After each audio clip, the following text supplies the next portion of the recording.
इस वक्त देश जिस तरह से डरा हुआ सहमा हुआ है, गुजरात मॉडल को मैं कहता हूँ विनाश का मॉडल, गुजरात मॉडल को कहता हूँ मैं हत्याओं का मॉडल, गुजरात मॉडल को हम कहते हैं, ये मैं नहीं कह रहा, पूरे सुप्रीम कोर्ट के वकील कह रहे हैं, गुजरात का मॉडल है शोषण का मॉडल, गुजरात का मॉडल है हिंदू मुसलमान का मॉडल, गुजरात का मॉडल डेवलपमेंट का मॉडल नहीं है, भाईचारे का नाश करने का मॉडल है।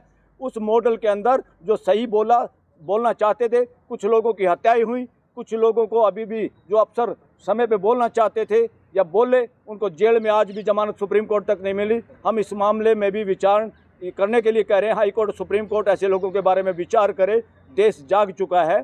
तो ये विनाश का मॉडल खून मुंह लगा हुआ है। हमारे वकील ये कहते हैं कुछ लोगों को खून मुंह लगा हुआ है, उन्होंने सोचा गुजरात में कोई बोल नहीं पाया, हमने सबके मुंह में उंगली घुमा के देख ली, किसी के यहाँ दांत नहीं पाया, वही मॉडल उनको चस्का लगा हुआ है, वो पूरे देश पे लागू करना चाहते हैं। किसानों ने उस मॉडल को गर्दन से पकड़ लिया है। अब किसान खाली अपनी मांगों के लिए नहीं लड़ रहे हैं, किसान इस देश के मौलिक, हर नागरिक के मौलिक अधिकारों की बात कर रहे हैं, राइट टू एक्सप्रेशन की बात करें, शांतिपूर्ण प्रदर्शन की बात करें। शांतिपूर्ण प्रदर्शन में कीलें गाड़ी जा रही हैं और बैरियर खड़े किए जा रहे हैं, जो कि सरकार का काम नहीं है। अपनी सड़कों को रोकना सरकार का काम नहीं है। एक तरफ आदमी अंतर्राष्ट्रीय कानून भी लोगों को फ्री, और जिसमें इंडिया ने साइन किए हुए हैं कि इस तरह के प्रदर्शन करने पे कोई पाबंदी नहीं होगी। मेरा तो किसानों से भी निवेदन है, कोई यारे गहरे नत्थु प्यारे मंत्रियों से चंडीगढ़ में बात करने की जरूरत नहीं है, इनमें कोई दम नहीं है। इशारा दिल्ली से होता है, ये आप लोगों का समय बर्बाद करने के लिए है। दिल्ली किसी के बाप की नहीं है, दिल्ली में आओ, दिल्ली से कम में इनके साथ कहीं बात नहीं करो। दिल्ली प्राइम मिनिस्टर की नहीं है, दिल्ली चीफ जस्टिस की नहीं है, दिल्ली हमारी नहीं है, इस पूरे देश की दिल्ली है। शांतिपूर्ण तरीके से दिल्ली में आओ, यातायात का कानून का फॉलो वो लोग कर रहे हैं, कोई हिंसा नहीं कर रहे। और उन पर ड्रोन छोड़ना, आंसू गैस छोड़ना, पैलेट, वो प्लास्टिक की गोलियां उनके मार के इंजरी करना, इसमें अपराध में शामिल है।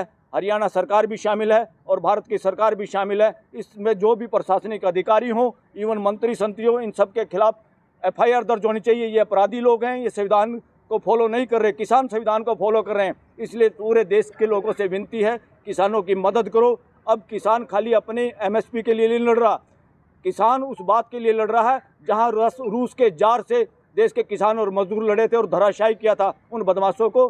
किसान उस बात के लिए लड़ रहे हैं जो फ्रांस में लड़नी पड़ी थी देश की, दुनिया के लोगों के फंडामेंटल राइट के लिए। किसान उसलिए लड़ रहा है जो जर्मनी में हिटलर के खिलाफ लड़ाई लड़के उसको नेस्तानबूद किया था, जिसने माइनॉरिटी और समाज में बंटवारा करके लाखों लोगों को गैस के चैम्बरों में मरवा दिया था।